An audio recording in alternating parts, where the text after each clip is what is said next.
Bienvenue dans la voie du féminin sacré, les podcasts qui réveillent ton essence.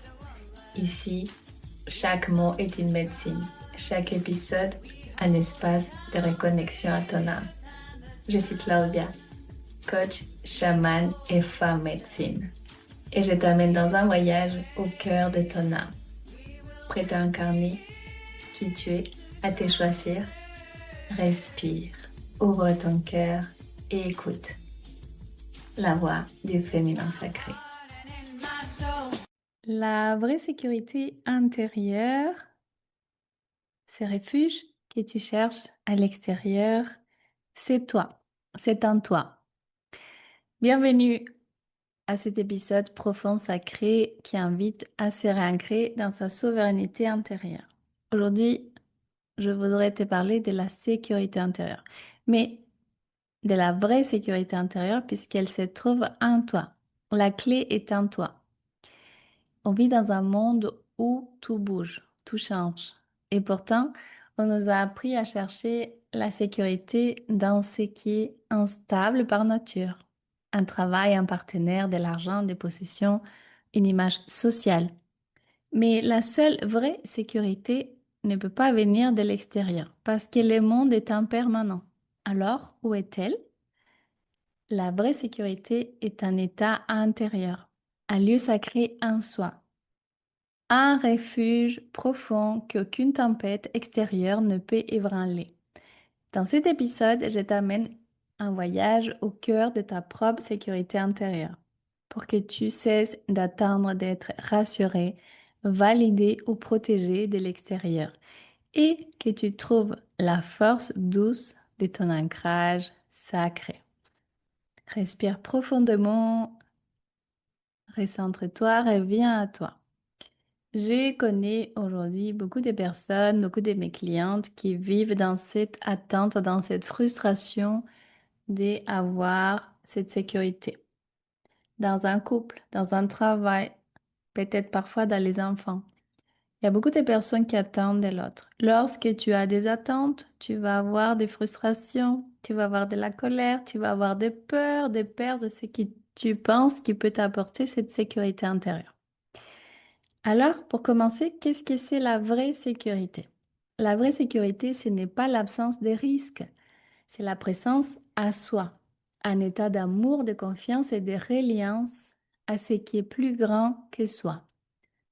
C'est se rappeler que tu es une âme avant d'être un corps, que tu es guidé même quand tu ne comprends pas les choses, les situations et ce qui t'arrive. Rappelle-toi que je t'ai dit toujours, tout est juste et parfait dans ta vie. Tout ce que tu as créé à travers ta vibration, tes pensées, ton énergie est parfait pour te faire évoluer dans cette incarnation terrestre, dans cette expérience humaine. Tu es un être spirituel vibratoire qui vient faire une expérience terrestre.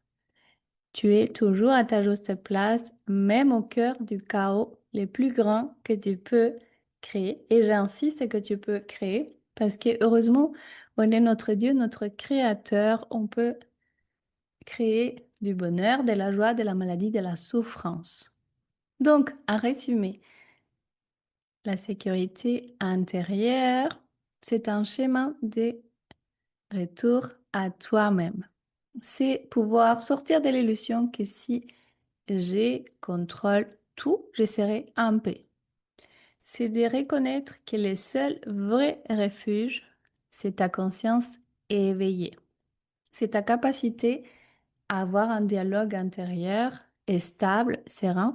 C'est ta capacité à te mettre en sécurité, à revenir à toi, à choisir l'amour au lieu de la peur, la foi au lieu du contrôle et le cœur au lieu du mental. On a deux états possibles dans ce monde terrestre, dans cette troisième dimension de conscience, l'amour ou la peur, la foi ou le contrôle, le cœur ou le mental. Bien évidemment que ton mental est utile parce qu'il te donne plein d'informations, plein d'idées, mais il n'y a que le cœur qui sait ce qui est bon et juste pour toi. Pourquoi avons-nous du mal à nous sentir en sécurité? Dès la toute petite enfance, on nous a appris à chercher dehors l'amour, l'approbation, la stabilité.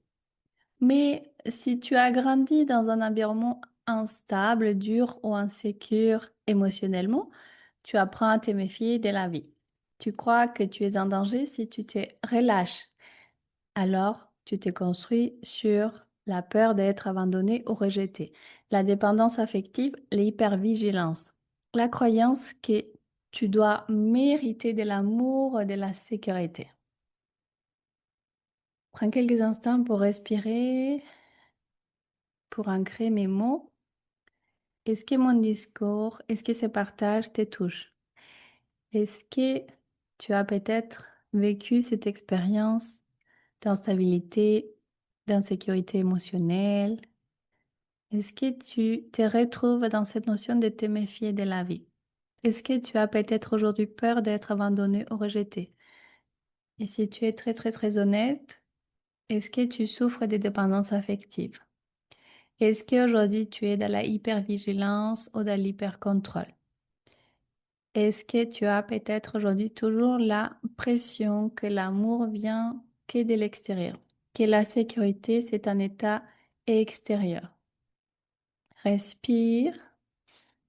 Est-ce que tu as tendance à fuir l'inconnu, ce qui est différent de toi?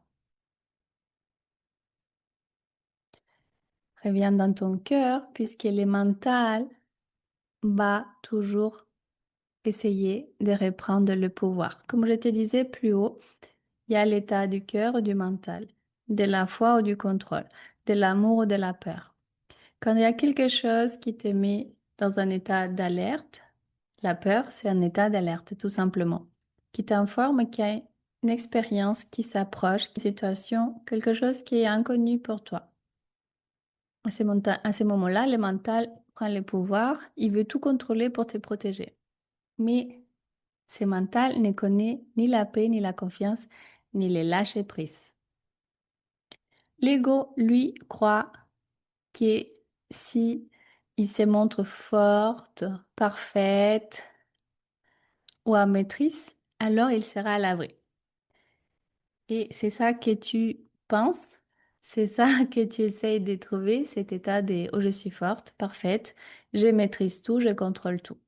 Mais sache que cette stratégie te coupe de ton état d'être profond, de ton état de vraie sécurité, de vraie paix intérieure, d'un état vraiment inspiré, motivé de l'amour inconditionnel. Inspire, expire. Comment tu te sens? Comment est-ce que ton mental, ton ego, ton corps, ton cœur réagit face à mes messages? J'imagine que tu aimerais savoir comment cultiver la sécurité intérieure. Alors, je vais te donner 5 points qui peuvent t'aider dans cette recherche de sécurité intérieure. Le premier grand message, point clé que je peux te donner, c'est de revenir dans ton corps. La sécurité, ce n'est pas une idée, c'est une sensation. Sensation d'ancrage que tu peux retrouver à travers la respiration, les mouvements lents, un toucher doux. Ton corps est ton premier refuge. Ton corps est ton véhicule terrestre. Ton corps est cette interface qui te permet d'interagir, de toucher, de sentir. Donc, pour te sentir, sensation, en sécurité, la première chose à faire lorsque tu as peur à niveau de ton mental, c'est de revenir dans ton cœur et dans ton corps. La deuxième clé, le deuxième point, c'est d'observer tes pensées de peur sans y croire. Ça veut dire, je suis un observateur. Tu n'es pas tes pensées. Tu es celle qui les voit, qui les observe. Et reconnecte-toi à cette conscience paisible en toi. Essaye de, quelque part, enlever l'intensité de tes peurs, de tes pensées, de ces dialogues intérieurs. La troisième clé pour pouvoir dépasser l'insécurité, la peur, c'est de créer des rituels d'ancrage sacré.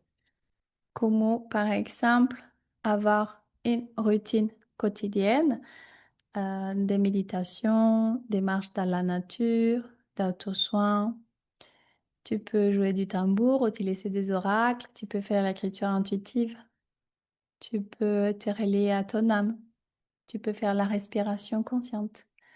Ou alors, pour toutes celles et ceux qui me connaissent, j'ai créé une initiation Terra et chamanisme pour vous aider à réaliser les autosoins quotidiens qui vont permettre à ton être multidimensionnel, à ton âme, à ton corps, démonter la vibration, d'apaiser ton dialogue intérieur, de te relier à ton âme en permanence, d'avoir cette bouclier énergétique et spirituel qui te protège.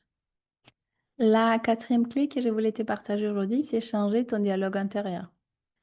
Passer des je ne suis pas en sécurité à je suis guidée, aimée, protégée par plus grand que moi. Ça peut être par mes guides, par les anges, archanges, par mon âme, par mes animaux, ou alors je peux me faire confiance. Dans la plupart des cas, tu vas me dire si je me trompe, mais tu as toujours réussi à dépasser ce qui était inconnu, difficile. Les moments de peur, bien sûr, c'est surtout une alerte, comme je te disais plus haut. Mais en réalité, dans la vraie réalité, il y a 92% de peurs qui sont inconscientes et qui ne se réaliseront jamais dans la vérité, dans le concret. La cinquième clé, c'est de recevoir du soutien conscient. Qu'est-ce que cela veut dire? Ça veut dire de s'entourer des femmes qui vivent cette sécurité, ce respect, cette douceur, ce qui je t'invite à vivre, par exemple, dans mes cercles, dans mes accompagnements. Ça peut être de se faire accompagner, guider par une femme qui a retrouvé cette paix intérieure, cette sécurité, cet éveil, cette sagesse, afin qu'elle puisse, comme un miroir, les refléter en toi, afin qu'elle puisse te les transmettre. Est-ce que tu as déjà fait cette expérience de te faire accompagner dans un coaching, dans un groupe, dans un cercle? Et comment tu es sorti de ces cercles et de ces groupes? Je serais ravie et désireuse de connaître en commentaire ton expérience. Pour finir ce chapitre qui est vraiment très intéressant et très important dans notre vie au quotidien, je voudrais simplement te dire que tu n'as pas besoin d'attendre que le monde soit plus calme pour te sentir en paix, que tu n'as pas besoin d'attendre d'être aimé pour te sentir digne de cet amour, que tu n'as pas besoin de quelqu'un pour venir te sauver. Comment tu le sais, peut-être, et si tu ne le sais pas, le monde extérieur, ce n'est qu'un reflet de ton monde intérieur. Ça veut dire que si ton monde extérieur, pardon, se montre insécure, chaotique, difficile, c'est parce que c'est juste une correspondance avec tes peurs, avec tes croyances, avec tes conditionnements, avec ta vibration, tout simplement. Rappelle-toi que tu es le sanctuaire, que tu es la réponse et surtout que tu es ta propre sécurité. Et cette sécurité, tu vas la cultiver lorsque tu vas éclore et que tu vas devenir la femme de ta vie, la femme souveraine. Donc, dans mon prochain épisode, je vais t'expliquer comment devenir cette femme souveraine, cette femme des savoirs, cette femme de sagesse. Bref, la femme de ta vie, la femme que ton âme attend tout simplement. Et si tu ressens que qu'en ces moments de ta vie, tu as cet appel de ton âme, peut-être cet appel de venir t'ancrer, de revenir à ta vérité de femme puissante et sensible, alors je t'invite à aller plus loin avec toi, comme un acte d'amour et de sagesse et de vérité envers toi-même. Pour cela, je te propose trois options. J'ai un coaching chamanique qui va t'aider à te libérer de toutes tes peurs, de tous tes conditionnements, de tout ce qui rend ton monde intérieur et extérieur insécure. Bref, cet accompagnement va t'aider à incarner ton âme, ta mission d'âme, ta vérité ultime. J'ai créé également un programme qui s'appelle Eclosia et dans quelques semaines, je vais réouvrir les portes d'Eclosia. Éclosia pour réveiller la femme de ta vie, ta souveraineté, ta créativité sacrée, tes dons, tout ce que tu as de plus beau à l'intérieur de toi afin que tu puisses les rayonner dans ton monde extérieur. Et enfin, j'ai créé un programme qui se prénomme Amour céleste et qui va venir guérir ton lien à l'amour, à la reliance divine, à tes guides. C'est un voyage avec les 7 archanges, un voyage que tu peux suivre 365 jours de l'année, 7 jours sur 7, 24 heures sur 24. Je te remercie d'avoir écouté ces voyages intérieurs et rappelle-toi, tu es la gardienne de ton monde, tu es la source et je suis honorée que tu marches à mes côtés. Merci, je t'embrasse, à très bientôt. Merci d'avoir écouté La Voix du Féminin Sacré. Si cet épisode a touché ton cœur, n'hésite pas à le partager à une sœur, à laisser un avis ou un commentaire pour soutenir cette vibration. Et si tu ressens l'appel d'aller plus loin, je t'invite à me retrouver sur Instagram. Souviens-toi, tu es précieuse, puissante, guidée et le monde a besoin de ta lumière. À très bientôt, belle âme.